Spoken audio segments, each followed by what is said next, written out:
black phone. This Why one you gotta be black? because it's black. This was an interesting one to say the least. We don't really go see too many horror movies, but yeah, it was a weird mixture of legit suspense, real life, and supernatural. I don't know, like the supernatural bit wasn't the scary part. So pretty much it's a story of this dude who's kidnapping little boys, torturing them, and then killing them in a specific room with a black phone. And their spirits or ghosts are talking to this last boy, and they each give him a tool to help him survive until the final showdown pretty much at the end. So yeah, the things I liked about this movie were, like I said, the suspense bits, where it was a lot of, is Ethan Hawke behind him right now with that creepy ass horn mask? Yeah. And what the fuck is gonna happen to him, because they gotta play the naughty boy game, which is not what I thought it was. Thank And God. let's be honest, it would be more like John Wayne Gacy kind of naughty boy game. But luckily these guys were just tortured and just murdered. Luckily, Just penetrated with a knife, that's it. yeah. Okay. And not in the bottom. Ethan Hawke was a pretty creepy dude. You only really see his face twice in this movie, in the beginning and the end. And barely in the beginning. But my favorite person in here was the lead actor, Kid. And this kid and others just kind of blow a lot of adult actors out of the water.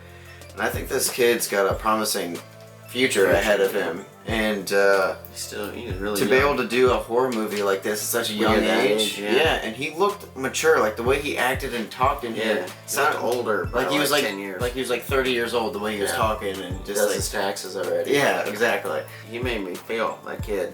All the other crying ones, I'm like, yeah, whatever, get over it. No, I felt a little bit of it, but that Right. the main kid, that was probably what got him the job. Let's be honest. He had some acting chops for sure. Yeah. Another thing I liked was the way they shot, and just in general the ghosts in this movie that were helping the kid out. I loved it how they were right next to him, talking to him, but it was through the phone, and you can see like the aftermath of how they really died, and each one's really different. And each one helps him out with a certain thing, and he keeps thinking like, you guys keep giving me ideas that don't really work, and then it turns out at the end he puts them all together to pretty much kill the motherfucker.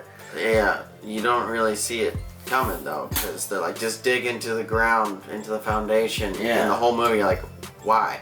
Because then you kind of just leave it. Like he digs the hole, then he kind of just puts a carpet over it, and you're like, why the fuck did he do that? Yeah. And then I was like, wait, if you make him walk over there and break his ankle, boom.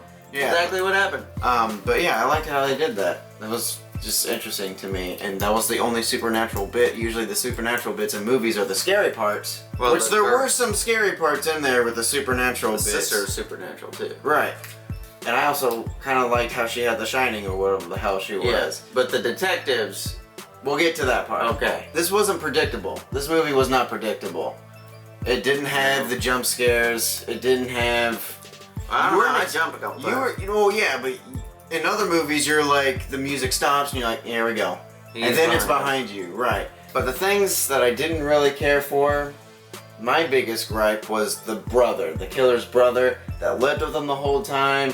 He didn't notice, the murderer didn't notice that his brother was trying to get onto him.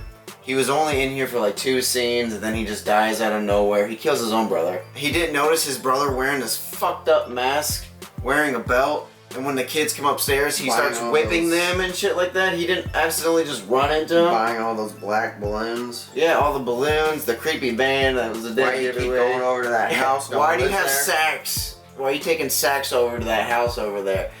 Didn't make sense. You could have done it without it. That part was just weird. Yeah, it was weird and Didn't seem like he unnecessary. needed it at all. Yeah. This kind of leads into the next dislike, which is they didn't really explain the supernatural bits at all in here.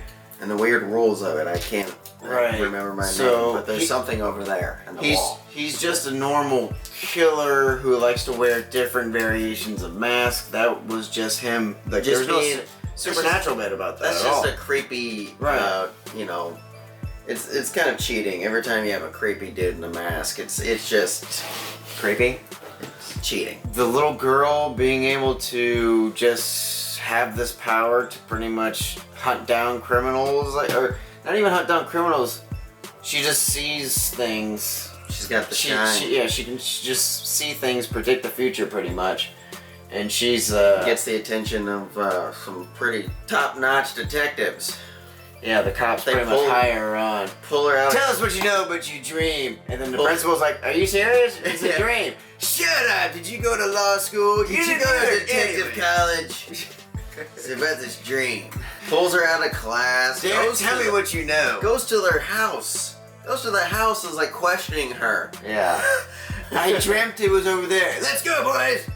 Knock the door down. Yeah, no, that was a little silly. A lot of holes. That was silly bit, but the ghost bit wasn't really explained, and the phone was just breathing. I feel like there was some stuff that Can't they remember left out the in here. name. There's some deleted scenes that probably explained a little bit of this. Yeah.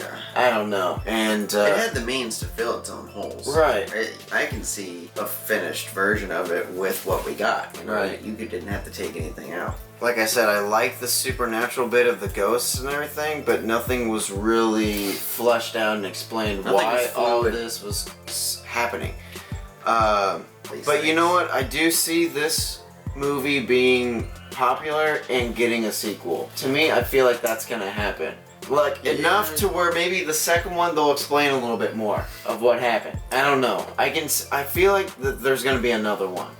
Not because it led up to another one. I just feel like The Purge got 11 movies. But I feel like The Purge one was probably more popular than this yeah. one. I don't see this really. It But doesn't this seem one, like I a would like series. this. I like this one more than Purge though, just because it is different. It is a different movie, different feel, suspense as fuck, and it did work. And yeah, it was scary at bits. We don't really care for horror movies, but I actually like this one, even with all of its flaws. But I could dig it. I can like horror movies if you do it. Like if you don't Right. just try to make me puke the whole time, Right. and always making things super loud and jumpy Annoying, and stuff. yeah. Which they did do in here, which did piss me off a little bit, at least in one scene in particular. But yeah, all in all, I liked it. I digged it. It was a good time. I don't know if I'd say a good time, an interesting time. Yeah. And Ethan Hawke is just kind of coming out and doing shit now. Yeah. He never really, I guess, went away, but he is kind of. You're seeing Like him more. recently, like what was it? The Northman. Then you got Black Phone, and then what's The Good Lord Bird. It's a mini series on John Brown. yeah. Great. So Super great show. yeah. Yeah. What would you grade this one? Liked it, but with all the holes, it leaked for me. Probably down to like a C+. I'd give it a B minus. Yeah. But But it had the potential to be a fat B plus for me. I think it had the potential to. I was waiting for a twist at the end, but it didn't. I bet It there really was. wasn't. The twist was he owned the house across the street. That was the twist. Really. Yeah, I think you can tell by looking at the time. It's an awkward time. A lot of movies are kind of close to a certain either 30, 45, whatever. This one was like an hour and 41 minutes or something. So you know that Maybe some stuff was cut out. something was. You know the script was way longer. Whatever. It is what it is. I did like it. All right. That was our review for Black Phone, and see you guys in the next one.